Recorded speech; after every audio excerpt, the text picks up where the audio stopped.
Las cifras presupuestarias aterrizan finalmente en problemas reales que afectan a los ecuatorianos, y estas se basan en supuestos. Damos la bienvenida al economista Carlos Cordero, ex rector de la Universidad de la SUAY. El diálogo con Enrique Santos nos deja muy preocupado, pues habla de que prácticamente el Consejo de Educación Superior, la máxima autoridad que regula el funcionamiento de las universidades en el país, no conoció los cambios que se venían en la propuesta. En el área de salud hay protestas, las federaciones de estudiantes en el país están también ya exteriorizando su preocupación. Hablan incluso de que si la situación se mantiene como está la propuesta, se va a entrar en un camino para privatizar la educación superior ecuatoriana, etcétera, etcétera. Empecemos, economista Cordero, al tiempo de darle la bienvenida. El economista Carlos Cordero, además de haber servido por largos años en el Banco Central, fue también rector de la Universidad de la SUAY, conoce del tema presupuestario, del tema educativo. Le decía, iniciemos por los supuestos que llevan a la configuración de esta protesta y empecemos por el indicador, el referente más importante, que es el Producto Interno Bruto de Ecuador. Bueno, muy buenos días. En el tema universidades, el problema es bastante complejo. Es bastante complejo porque todas las universidades, las rentas universitarias, provienen de unos porcentajes sobre tanto el IVA como el impuesto a la renta que se recaudan.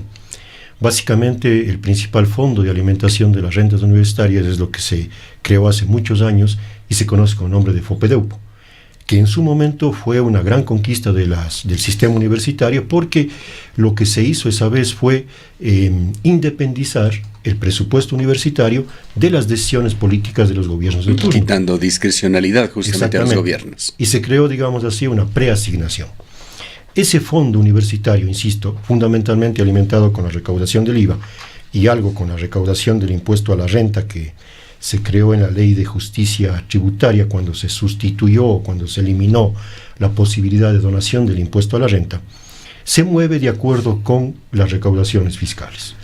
Las recaudaciones fiscales en los últimos años han tenido tropiezos, ha habido un decrecimiento, sobre todo en el año 2017, en el 2018 se recuperó algo, y de alguna manera ese es el fondo que va a las universidades. Para este año está previsto en el mismo presupuesto que los impuestos, la recaudación de impuestos, así consta dentro de la proforma de los ingresos, crezcan apenas el 1%. Es decir, si partimos de la base de que el presupuesto, de que el fondo del 2018 ya era un fondo que tuvo problemas, fue un fondo que tuvo problemas porque, y creo que en la entrevista de Enrique Santos él recordó, justamente para solventar la disminución que tuvo el fondo, aunque yo tengo dudas de que sea solamente por el fondo, el gobierno lo que hizo fue incluir dentro del presupuesto, para compensar en algo la pérdida que tuvieron las universidades, la devolución, entre comillas, de valores pendientes, como la devolución del IVA, básicamente. Entonces, de alguna manera ahí el gobierno en el 2018 logró redondear, digamos así, el presupuesto de las universidades, pero que ya tenía su origen de disminución por el fondo. En ese sentido, el fondo, el FOPEDEUPO para el año 2019, debería crecer máximo en 1%, de acuerdo con el crecimiento tributario que ellos mismos estiman. Es más, si uno revisa la programación presupuestaria, creo que ese fondo alcanza este momento, está bordeando los $1.000 millones. El problema de las universidades es de que realmente este fondo, que ha tenido crecimientos importantes a lo largo del tiempo, sin embargo en los últimos años se ha visto estancado y no crece al mismo ritmo de las necesidades de las universidades. Pero el problema mayor está en que dentro de ese fondo están habiendo nuevos partícipes. O sea, ya no son solamente las universidades que existían antes, las universidades públicas y particulares que recibían asignación, las que participan del fondo, sino que entraron a participar de ese fondo, al menos de acuerdo con la ley, las 4 universidades emblemáticas. Ya por ley deberían estar participando en el 2019. Por ley deberían haber estado desde el presupuesto del 2017 o máximo desde el 2018. ¿Por qué? La ley de creación de esas universidades, de esas 4 universidades, establecía una transitoria en la que se decía que estas universidades participarán del FOPEDEUPO, ¿sí? Sin embargo, durante el primer quinquenio de funcionamiento no lo harán. O sea, según la ley de creación de cada universidad, las universidades emblemáticas, digamos, por ley debían participar del FOPEDEUPO, pero había un periodo de gracia de 5 años de funcionamiento. Esta transitoria fue cambiada por el gobierno del presidente Correa, concretamente por el economista René Ramírez, en el Código Ingenios. En el Código Ingenios se hizo las advertencias nosotros como universidades particulares de los problemas que eso ocasionaba. En el Código Ingenios se cambió la transitoria sexta de creación de todas las leyes de universidades y se borró lo de quinquenio. Por lo tanto, a partir de la vigencia del Código Ingenios, del Código de conocimientos, todas las universidades emblemáticas, llamadas así, las 4, Yachay, Iquiam, UNAI y Las Artes, deberían ya haber participado en el FOPEDEUPO desde el año 2016-2017. Pero nuevamente caeríamos en la disyuntiva, o se está ocultando información y efectivamente están participando, o lo que sería igual de grave, las máximas autoridades en el Consejo de Educación Superior están sin conocimiento de qué es lo que sucede realmente. Claro, yo creo que eso sería primera cosa que tendrían las universidades que establecer es, ¿están o no las 4 dentro del FOPEDEUPO? Porque si ellas no están dentro del FOPEDEUPO, el fondo seguiría repartiéndose en las mismas universidades y en el peor de los casos, los recursos no tendrían que disminuir para las universidades, sino mantenerse. Esto se puede deducir fácilmente de un análisis ya en detalle del presupuesto. Tiene que estar allí incluido. Claro, yo tengo mis dudas de que no estén dentro del FOPEDEUPO porque estarían yéndose contra la ley. El Código Ingenios, insisto una vez más, reformó las transitorias de creación. Lo que usted sospecha es que sí están dentro del FOPEDEUPO. Y eso es lo que ocasiona que individualmente cada universidad participe en menos. Así sube el fondo. Ya. A ver si le hemos entendido bien hasta aquí, economista Cordero. De acuerdo con sus estimaciones y cálculos, la recolección de impuesto a la renta y del IVA, que son los componentes fundamentales del FOPEDEUPO, han subido. Y no se explica cómo el gobierno disminuye un 10%, si es que esto además, por ley, define las asignaciones para la educación superior. Pero para entenderle, deberíamos regresar al 2018. En el 2018, a pesar de que seguramente subió el fondo, allí hubo el primer recorte drástico para las universidades, que seguramente en ese momento se explicaba por la entrada a participar del pastel de las nuevas universidades. Lo que se hizo salomónicamente en el presupuesto del 2018 fue decir a las universidades, a ver, ustedes del fondo van a recibir esto, menos, pero como tienen devoluciones pendientes, les vamos a devolver el próximo año eso, y con eso el presupuesto aparentemente se estabilizó o se tranquilizaron las universidades. Yo le preguntaba a usted este otro referente importantísimo del PIB, porque también explica este índice, hablando ya de un valor real, de si el país está creciendo o no está creciendo. El PIB, entendemos, se lo incrementó en aproximadamente un 8% en este presupuesto, y escuchamos voces autorizadas por allí que decían que tendría que justificarse ese crecimiento, que no veían cómo se configuraba esa cifra. ¿Cuál es su opinión? No, bueno, en el presupuesto, lo que se considera los supuestos macroeconómicos, nunca se habla del 8%. A ver, hay dos elementos en el crecimiento del PIB. Para el cálculo del crecimiento de la incidencia del PIB sobre la recaudación de impuestos, se trabaja con lo que se llama el PIB nominal. Pero como le digo, los impuestos en la Proforma están previstos crecer apenas del 1%. El PIB crece nominalmente porque crece la producción, crece el PIB real, y porque crecen los precios.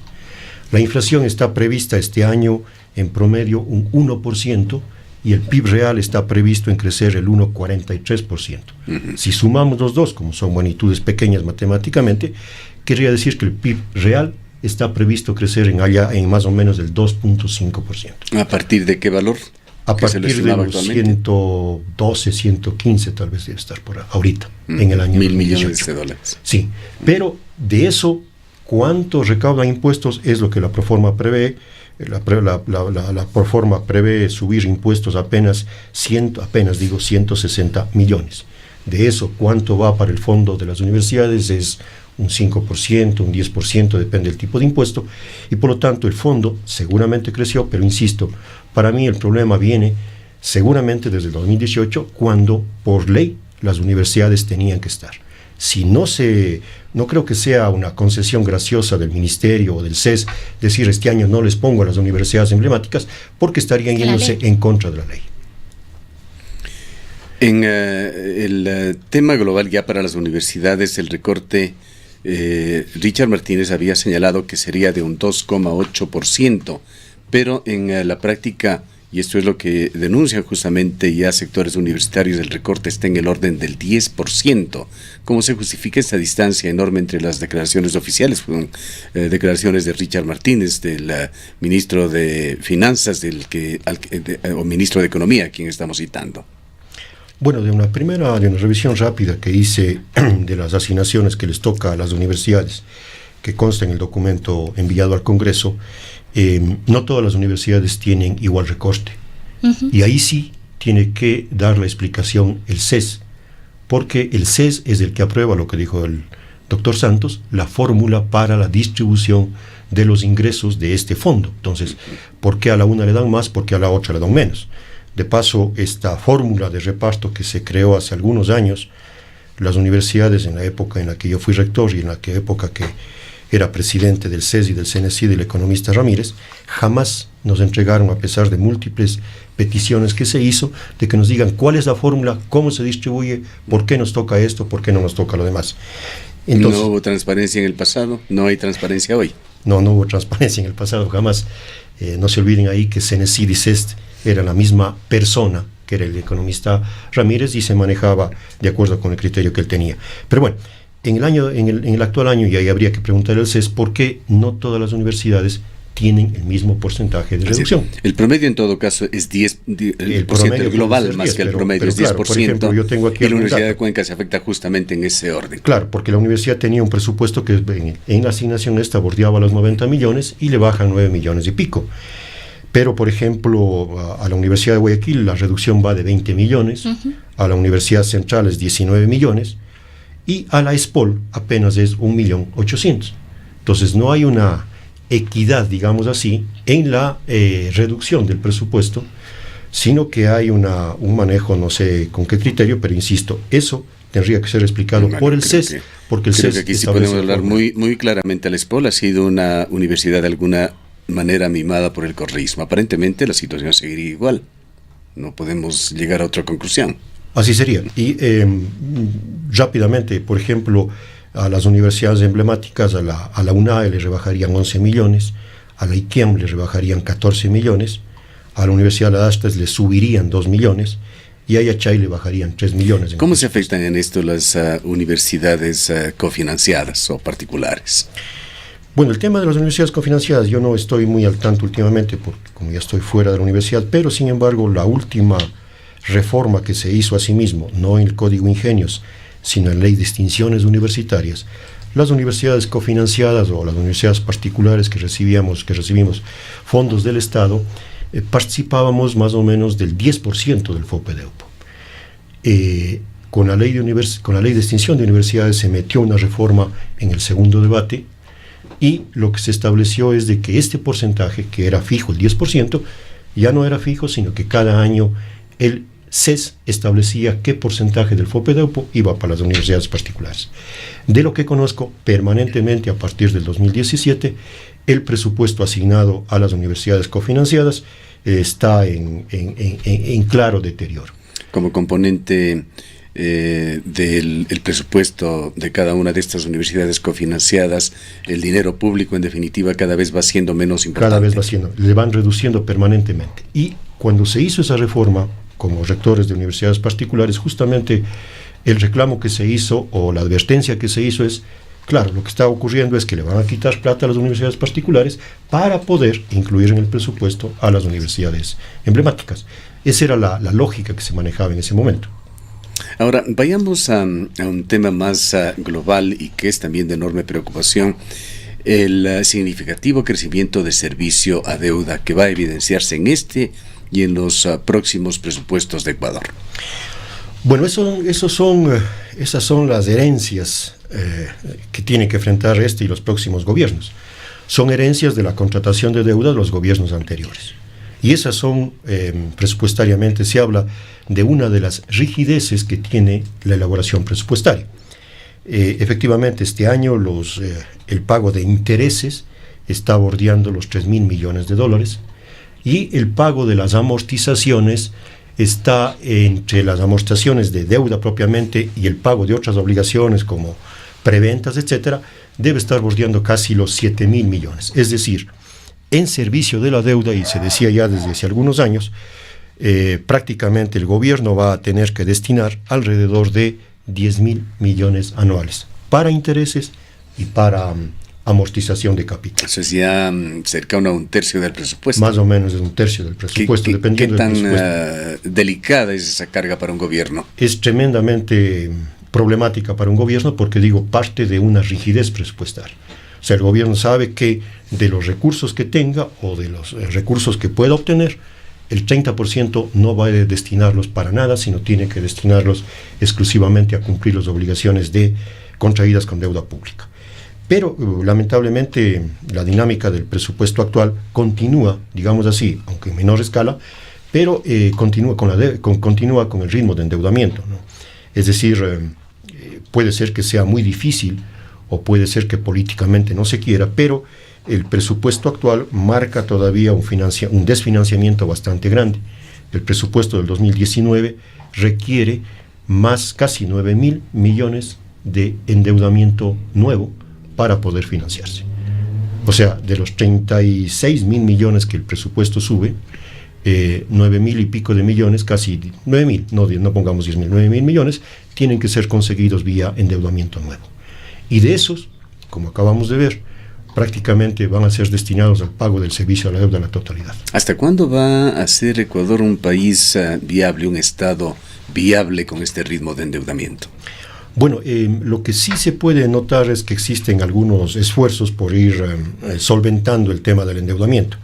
En la presentación del presupuesto se tiene que presentar también lo que se llama la programación cuatrianual, y en esa programación cuatrianual, de acuerdo incluso con las disposiciones legales, se ve que, al menos en lo que es superávit o resultado primario, ya se alcanza un superávit en el año 21 y en el año 22 existe un superávit. Y eso va de la mano con que, al menos en esta programación cuatrianual, los requerimientos de endeudamiento van bajando paulatinamente. Sin embargo, de acuerdo con esta misma información, se prevé que de aquí a 4 años el Ecuador termine con un nivel de endeudamiento, no nos olvidemos que legalmente está eliminado el límite, pero con un nivel de endeudamiento que está bordeando el 60% del PIB. Así vamos a terminar, o así está programado terminar en 4 años. ¿Qué se puede esperar, por otra parte, con respecto a este presupuesto planteado ya para el año 2019 de la Comisión de Desarrollo Económico que la preside el legislador Azuayo Esteban Albornoz? Bueno, en general yo diría que este presupuesto, más allá de los esfuerzos que se hacen para tratar de recortar, sigue básicamente la misma línea de crecimiento de los gobiernos anteriores. Hace un momento decía que el crecimiento del PIB nominal, inflación más producción, está bordeando el 2.5%, sin embargo el presupuesto crece en el 6%. O sea, el presupuesto crece más que lo que crece la economía y crece mucho más de lo que crece la inflación, lo cual significa que el presupuesto está ampliándose. Y se amplía básicamente porque es necesario primero mantener ciertas actividades básicas que se vienen haciendo, y como existe un compromiso adicional de deuda y un compromiso adicional, por ejemplo, para pagar el tema del seguro social, entonces el presupuesto necesariamente tiene que crecer. El problema del crecimiento no es en sí mismo de que va a causar inflación o de que está creciéndose por encima de la economía per se, sino que se está creciendo por necesidades de que tiene que ser aumentado. El problema es de que puede haber problemas en recaudar los ingresos necesarios para sostener un presupuesto de esa magnitud. Yo decía, hay deuda nueva de prácticamente 9.000 millones, está previsto aumentar los ingresos porque va a aumentarse la producción petrolera en función de aumentar la producción de Yasuní, y está previsto aumentar los ingresos porque se supone que el precio promedio del barril del petróleo estará en torno a los $58-60. esos dos supuestos, si no se cumplen, pueden tener también un efecto negativo en la ejecución presupuestaria. ¿Coincide usted o discrepa con lo que algunos economistas entrevistados en este medio de comunicación han opinado sobre el presupuesto? Alberto Acosta, el expresidente de la Asamblea Constituyente, lo califica como un presupuesto neoliberal. Dice, Lenín Moreno está profundizando el sistema neoliberal que Correa impuso en Ecuador. El economista Flores señala que se está preparando el escenario para entregar a Ecuador en manos del Fondo Monetario Internacional. El economista Alberto Acosta Burneo, de Análisis Semanal, califica como que siga la fiesta, de que el gobierno sigue postergando las soluciones. Bueno, en primer lugar, el tema de las calificaciones que se hacen neoliberal o socialismo, a veces son muy relativas y subjetivas. Habría que ver qué se entiende por neoliberalismo o qué se entiende por socialismo. Por lo tanto, más allá de calificar este presupuesto, que de paso creo yo que no es ni siquiera liberal, porque como política de gobierno no estamos enfrentando una liberalización total de la economía y un desmantelamiento, por ejemplo, del sector público productivo, que incluso por constitución, por mandato constitucional, no puede el gobierno ecuatoriano o cualquier gobierno ecuatoriano entregar, por ejemplo, el manejo de los recursos naturales o ceder el manejo de los recursos naturales al sector privado, que sería el claro ejemplo de un modelo de un gobierno neoliberal. Pero efectivamente uno puede entenderle, pues yo personalmente le veo que este presupuesto sigue con una ruta de crecimiento similar a la del gobierno del presidente Correa. Ahora, si esa ruta de crecimiento, y como decía hace un momento, es por una decisión política, por una concepción de manejo político del Estado, o pues por una necesidad de funcionamiento de la economía. Yo me inclino a pensar que es por una necesidad de funcionamiento más que por una decisión de política económica en sí mismo orientada a robustecer el Estado. O sea, las situaciones actuales, y se dijo alguna vez, es muy difícil que el gobierno pueda de golpe cortar el presupuesto, y lo que está haciendo este gobierno es tratando justamente de no crear el caos. Y allí sí puede haber un tema de manejo político, de no hacer olas en los pocos años que le quedan, y a lo mejor tratar de sobrevivir estos 2 años y pico que le quedan, y allí sí, diría yo, está postergando las decisiones duras que en algún momento van a ser tomadas por este gobierno o por el que venga. Bien, queremos agradecerle por su presencia al economista Carlos Cordero.